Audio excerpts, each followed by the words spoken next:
চাপ থাকলেও কোথাও তীব্র যানজট নেই। সড়কপথে ঈদ যাত্রার আরও খবর জানাতে মহাখালী বাস টার্মিনাল থেকে যুক্ত হয়েছেন মিয়া আমিরুল এবং বাইপাইলে আছেন সহকর্মী ফেরদৌস রহমান। শুরুতেই মহাখালীতে যাব। আমিরুল, বাসে বাড়তি ভাড়া নেওয়ার কোনো অভিযোগ এখন পর্যন্ত আপনার পেয়েছেন কিনা বা দেখেছেন কিনা?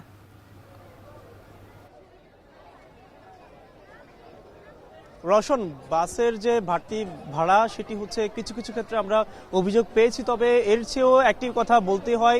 আমরা দেখেছিলাম বিশেষ করে ভোর থেকে যে বাসগুলো ছেড়ে গিয়েছে সেখানে আমরা খুব একটা শিডিউল বিপর্যয় দেখিনি, তবে এখন পর্যন্ত পরবর্তী সময়ে এসে যে বাসগুলো আমরা এখানে দেখছি বেশিরভাগ বাস এখন পর্যন্ত এসে পৌঁছায়নি। এখানে যেমনইভাবে জ্যামের একটি ব্যাপার রয়েছে এবং একই সাথে অনেকগুলো বাস তেলের যে সংকট, যার ফলে মূলত তারা কিন্তু এখন পর্যন্ত তারা গন্তব্যে যাওয়ার জন্য প্রস্তুত হয়নি, যার ফলে আমরা মূলত লক্ষ্য করছি এখানে যে বাসগুলো সাধারণত 7টায় যাওয়ার কথা সেটি এখন পর্যন্ত প্রায় 1 ঘন্টা হতে চললো, বিলম্ব হতে চললো, সেটি কিন্তু এখন পর্যন্ত আসেনি। কিংবা টিকিট কাউন্টারের যারা রয়েছেন কর্মরত তারাও যেটি বলছেন যে বাস না আসার ফলে তারা মূলত সেই টিকিটগুলো বিক্রি করতে পারছে না। এটি ঘিরে আমরা লক্ষ্য করছিলাম যে বেশ কিছু যাত্রী সাধারণের মধ্যে কিছুটা অস্বস্তি আমরা লক্ষ্য করছি। যদিও আজকে যেহেতু তারা ঈদ যাত্রা করছেন, ঈদের ক্ষেত্রে সাধারণত একটি উচ্ছ্বাস থাকে, পরিবারের সদস্যদেরকে নিয়ে তারা বাড়ি যাচ্ছেন, নারী টানে বাড়ি ফিরছেন, সেটি কিন্তু আমরা দেখেছিলাম বেশ কিছুটা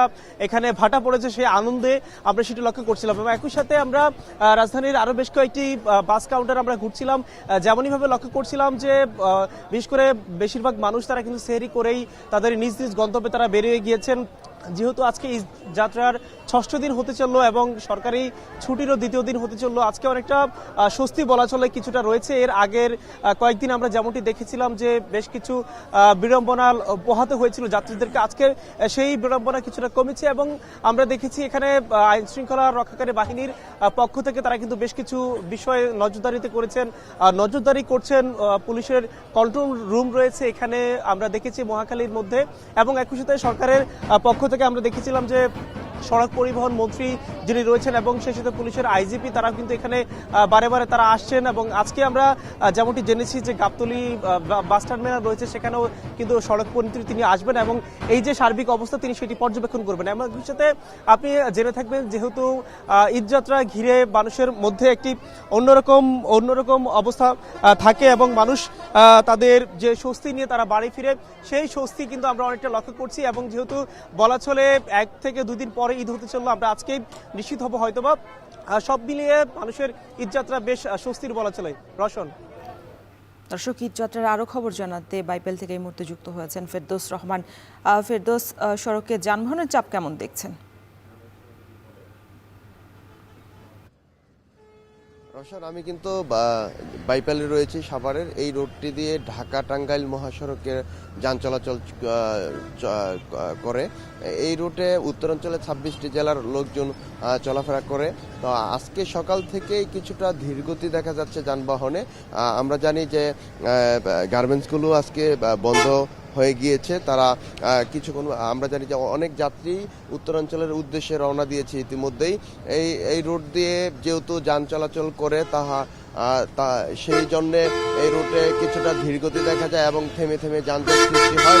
প্রায় 1 কিলো থেকে 2 কিলো পরিমাণ যে রুট সড়কটি রয়েছে ঢাকা টাঙ্গাইল মহাসড়কে, সেখানে একটু যানজটের সৃষ্টি হয়। তারপরে ট্রাফিক নিয়ন্ত্রণের পুলিশের দায়িত্বরত যে পুলিশরা রয়েছে তারা রাস্তায় যখন রয়েছেন তারা একটি সুষ্ঠু মেনটেনেন্সের ব্যবস্থার জন্য এখানে আছেন। তারা দেখছে যে সকাল থেকেই তদারকিতে রয়েছেন। গাড়িগুলো কিন্তু অনেকটাই স্বাভাবিক গতিতেই যাচ্ছে, তবে মানুষের চাপ বাড়তে শুরু করেছে স্ট্যান্ডগুলোতে। রাস্তায় আমি যখনই সাভার চৌরাস্তা থেকে চন্দ্রার উদ্দেশ্যে রওনা দিয়েছিলাম তখনই দেখতে পেয়েছি যে রাস্তায় কিছুটা ধীরগতি দেখা যাচ্ছে এবং যাত্রী চাপও বলা যায় যে অনেকটাই। ঈদানন্দ ভাগাভাগি করতে গ্রামমুখ মানুষের এই চাপ রাস্তাতে যানবাহনের ধীরগতি আরও বাড়াচ্ছে। এবং আরেকটু বলা যায় যে অনেকেই এই গতকাল রাত থেকেই বাস কাউন্টারগুলোতে ভিড় করছেন। এবং আরেকটি বিষয় বলে রাখতে চাই যে আজকে প্রায় অনেকগুলো গার্মেন্টস বন্ধ ঘোষণা করা হয়েছে, তারাও তাদের গ্রামের দিকে যাচ্ছেন। এবং বাসের টিকিট কেটে তারা তাদের গ্রামের দিকে রওনা দিয়েছেন, যে জন্য যান চলাচলের ধীরগতিটা অনেক বেড়ে গিয়েছে রাস্তায়, মহাসড়কে। তো এই ছিল সাভারের বাইপাইল থেকে আমার কাছে সবশেষ আপডেট। রওশন।